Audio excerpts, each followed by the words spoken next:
आगे बढ़े। एक मसला है, बहुत जबरदस्त मसला, वो है फॉरेक्स ट्रेडिंग का। कौन कौन बंदा फॉरेक्स ट्रेडिंग करता है?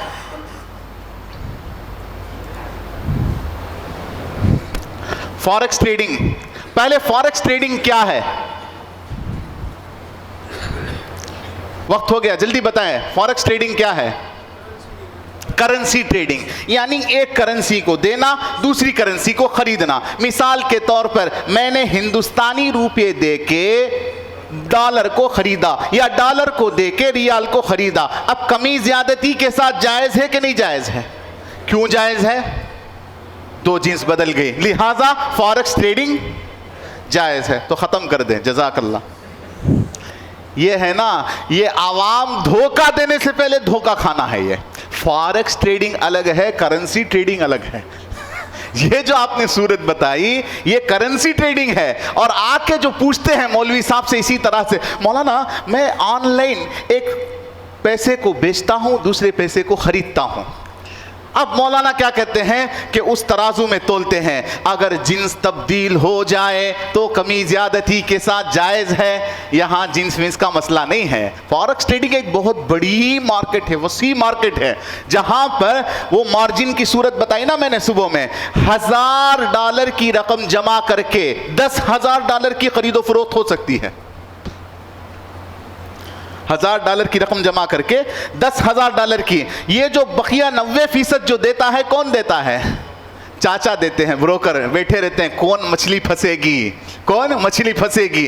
तो इस तरह से ये जो फॉरेक्स ट्रेडिंग है उसका तरीक़ेकार और करेंसी ट्रेडिंग के तरीक़ेकार में बहुत फ़र्क है। करेंसी ट्रेडिंग, मसलन आप उम्रे के लिए गए, तो जैसे ही आप क्या है एयरपोर्ट में दाखिल हुए तो वहां देखेंगे कि लिखा हुआ रहता है कि भाई फलां करेंसी की कीमत इतनी, फलां करेंसी की कीमत इतनी।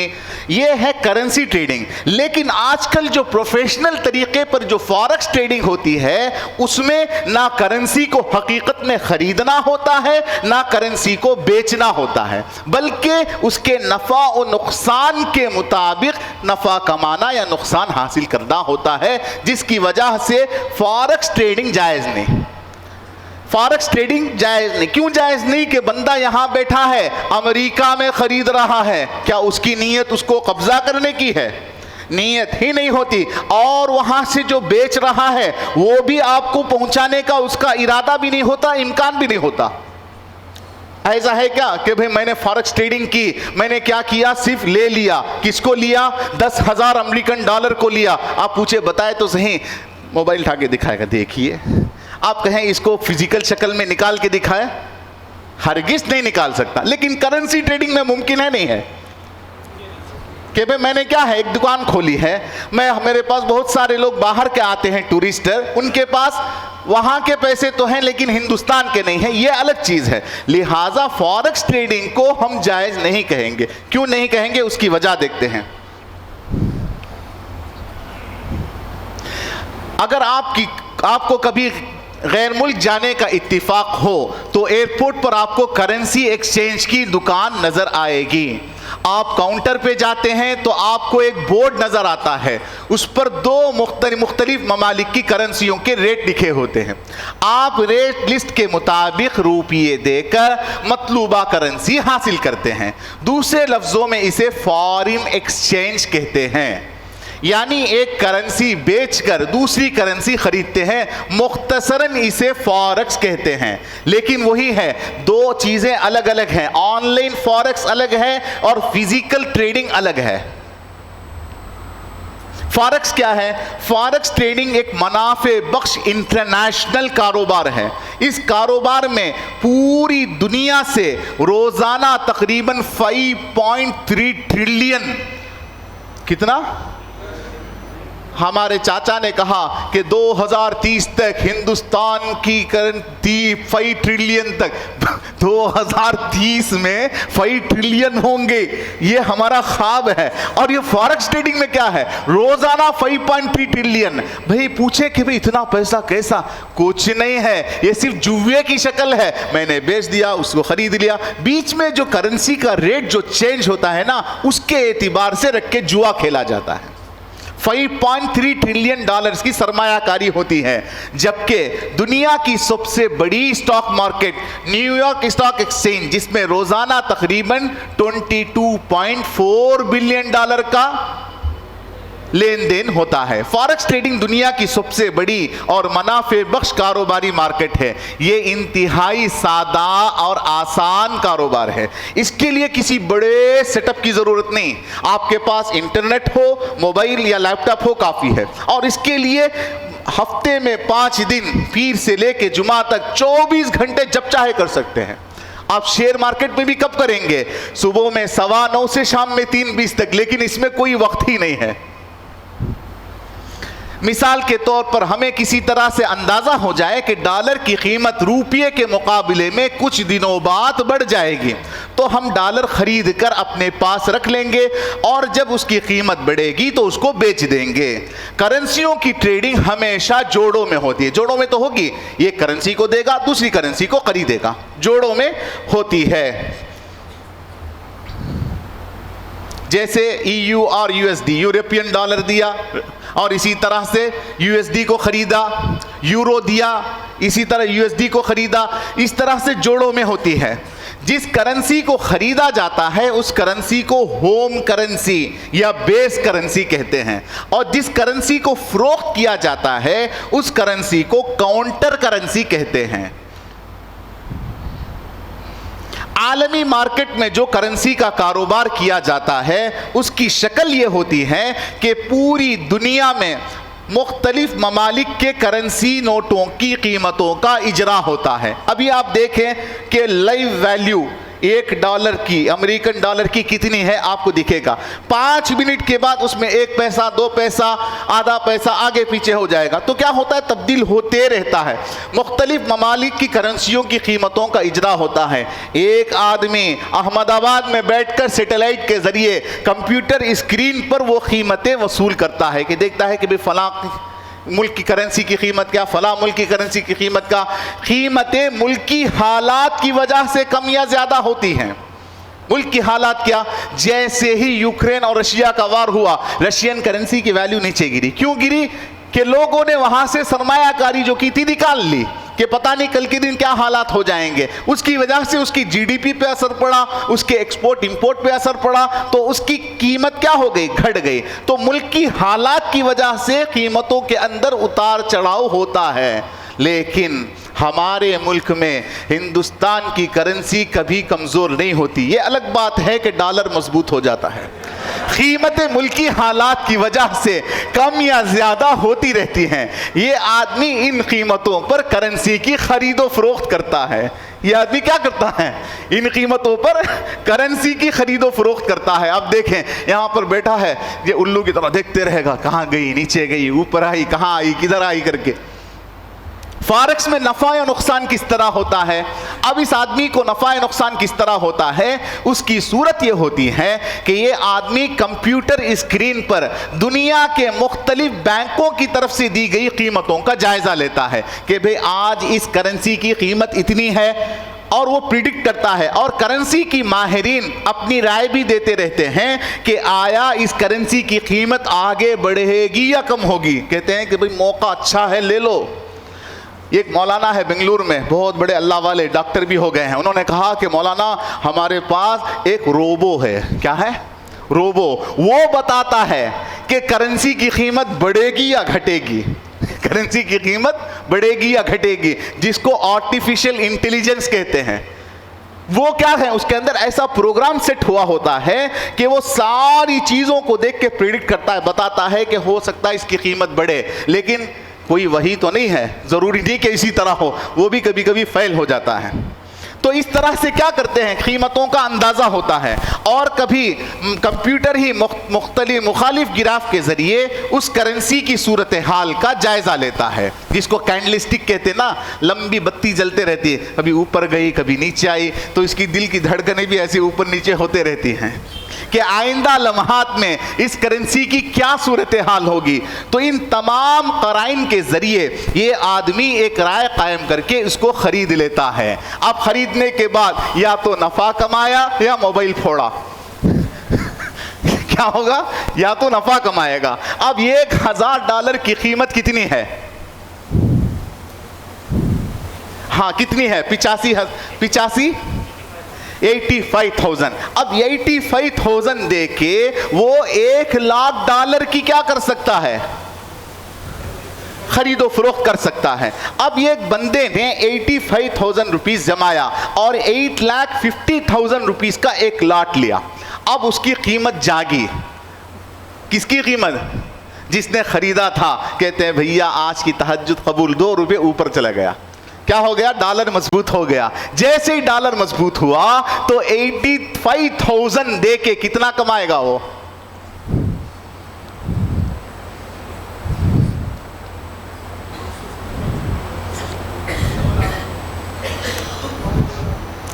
कितना कमाएगा वो भाई?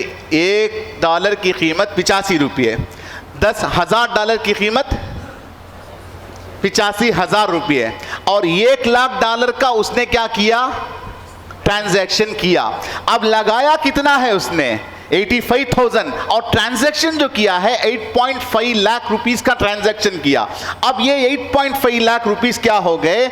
8.7 लाख, यानी 20,000 रुपये का नफा। कितना नफा? 20,000 रुपये का नफा हुआ। एक डॉलर पर $2, तो $1,000 पर 2,000, 10,000 पर 20,000 रुपये का, गोया के 85,000 रुपये लगाकर नफा हुआ। इसके बरखिलाफ लिया था 85,000 में, अचानक हिंदुस्तान की करेंसी मजबूत हो गई। क्या हुई? मतलब कि 85 से 83 में आ गया डॉलर। अब क्या होगा? 85,000 लगा के 20,000 का नुकसान उठाएगा। 20,000 का नुकसान उठाएगा। क्या यह चीज शरअन जायज है? इस वक्त पूरी दुनिया में खरबों डॉलर का यह कारोबार रोजाना होता है। एक अंदाजे के मुताबिक दुनिया में सबसे बड़ा कारोबार फॉरेक्स ट्रेडिंग का है। इस खरीदारी पर हिस्सी कब्जे का तो सवाल ही पैदा नहीं होता। हिस्सी कब्जा होता ही नहीं। लेकिन बाज़े लोग इसमें भी चालू बात करते हैं, हुक्मन तो कब्जा माने, हुक्मी कब्जा कंस्ट्रक्टिव पोजीशन हो गया कि नहीं, यानी वो करेंसी उसकी जमान में आ गई कि नहीं। लोग क्या कहते हैं, हजरत कब्जा वब्जा छोड़े, ये जो 85,000 जो मैंने लगाया है, जिसकी वजह से रिस्क भी मुझे ही लेना है, नफा भी मुझे ही लेना है। जब नफा नुकसान मेरे ही साथ है तो फिर इसका नफा लेने में क्या हरज है? नफा लेने में क्या हरज है? तो उसका क्या जवाब देंगे?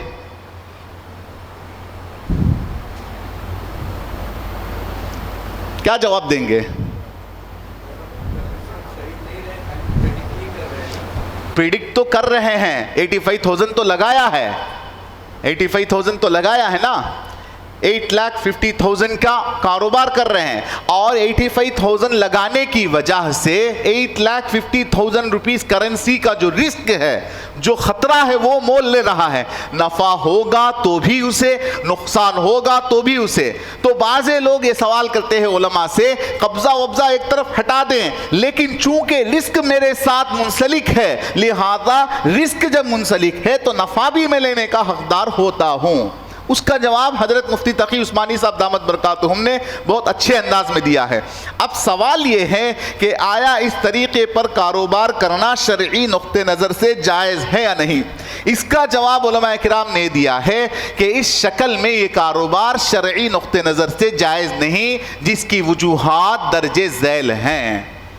पहली वजह क्या है? जहां तक हमें मालूम है कि इस तरह कारोबार में जब कोई लॉट, यानी जैसे इसमें होता है ना शेयर्स, इस तरह से करेंसी को एक दो करेंसी नहीं, लॉट के हिसाब से ही आप खरीद सकते हैं। 10,000 की लॉट, 20,000 की लॉट। जब एक लॉट खरीदी जाती है तो वो खरीदार को मुतअय्यन और अलग करके हवाले नहीं की जाती। अलग करके हवाले की जाती है क्या? नहीं की जाती, बल्कि उसके अकाउंट में तहरीर कर दी जाती है कि आपने एक लाट खरीदा है। फिर जब वो खरीदार उसे आगे किसी तीसरे शख्स को फरोख्त करता है तो उस वक्त अगर उसे नफा हो तो सिर्फ नफा वापस कर दिया जाता है, और अगर नुकसान हो तो इससे नुकसान तलब कर लिया जाता है। क्लियर? खुलासा ये कि पूरी खरीद करदा लाट तहवील में नहीं दी जाती, बल्कि सिर्फ हिस्सों की शक्ल में उसके कंप्यूटर पर मौजूद उसके अकाउंट में मुंतकिल कर दी जाती है, सिर्फ खुश करने के लिए। जैसे आमतौर से मैसेज आता है कि आपका नंबर बहुत लक्की है। क्या है? आपका नंबर बहुत लक्की है, आपको फलां और ढिकां कंपनी के जानिब से $50,000 दिया जाएगा। फौरन खुश हो गया, माशाअल्लाह आज किसका चेहरा देख के उठाया। अलबत्ता आपके अकाउंट में मुंतकिल करने के लिए थोड़े प्रोसेस हैं, 25,000 हमें भेजें। अब उससे पूछें भाई $50,000 दे रहा है, उसी में से 25 नहीं कंपनी के। तो इस तरह से क्या करते हैं, सिर्फ उसके अकाउंट में हिस्सों की शक्ल में उसके कंप्यूटर पर मौजूद उसके अकाउंट में मुंतकिल कर दी जाती हैं, और आखिर में नफा और नुकसान का फर्क बराबर कर लिया जाता है, जो कि सट्टे की एक किस्म है। दूसरी वजह कंस्ट्रक्टिव पोजीशन कहते हैं ना, हमारे ऊपर उसका जमान तो आ गया। उसका जवाब यह है कि करेंसी के हुक्मी कब्जे के लिए यह काफी नहीं कि करेंसी की कीमत बढ़ने या घटने का नुकसान मुतअल्लिका शख्स के जिम्मे हो जाए, बल्कि करेंसी के कब्जे के लिए बात जरूरी है कि खरीदी हुई करेंसी गैर खरीदी हुई करेंसी से बिल्कुल मुमताज करके ली जाए, तभी जाके कहेंगे कि कब्जा हुआ। और खरीदार या तो खुद कब्जा करे या उसका कोई वकील उसकी तरफ से अपने तहवील में ले। फॉरेक्स में कोई ऐसी शक्ल मुमकिन है? हरगिज नहीं। अपनी तहवील में इस तरह ले ले कि वो मुतअय्यना करेंसी जल जाए या चोरी हो जाए तो नुकसान उस खरीदार के जिम्मे समझा जाए। जाहिर है कि ये सूरत मस्कूरा कारोबार में नहीं पेश आती कि करेंसी को अलग कर लिया गया हो और ख़रीदार या उसके किसी नुमाइंदे की तहवील में दिया गया हो, बल्कि क्या होता है, सिर्फ प्रॉफिट को देखते हैं। अगर प्रॉफिट हुई तो चांदनी, क्या हो गया भाई, आपको प्रॉफिट। अगर नुकसान हुआ तो जितना नुकसान होगा उतना वसूल कर लिया जाता है। बीच में जो दलाल है ना, उनकी ब्रोकरी फीस अलग, और वो लोग क्या करते हैं, 3 दिन तक आपको विदाउट इंटरेस्ट के कर्ज देंगे। 3 दिन के अंदर अंदर आपने कॉन्ट्रैक्ट कंप्लीट नहीं किया, क्लोज नहीं किया, तो फिर उसके बाद सूद भी देना पड़ेगा। वाज़ेह रहे कि शरई एतिबार से करेंसी और दूसरी अजनास की तायीन में ये फ़र्क है कि दूसरी अजनास इशारे या अलामतों से मुतअय्यन हो सकती है। मिसाल के तौर पर मैं ये एलईडी ख़रीदना चाहता हूँ, मैं पूछता हूँ कि भाई ये जो एलईडी है ये क्या कीमत है। एक आदमी बेचने वाले ने कहा कि 25,000 है। मैंने कहा चलो मैंने ले लिया। मुतअय्यन हो गई नहीं हो गई?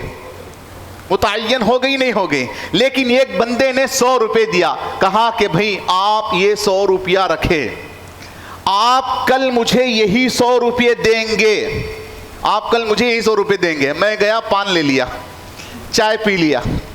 दूसरे दिन वो बंदा आया, पूछा कि भाई मेरे 100 रुपये निकालो। मैंने क्या किया, 10-10 के 10 नोट गिन के दिए। जायज़ है नहीं जायज़ है? क्यों जायज़ है?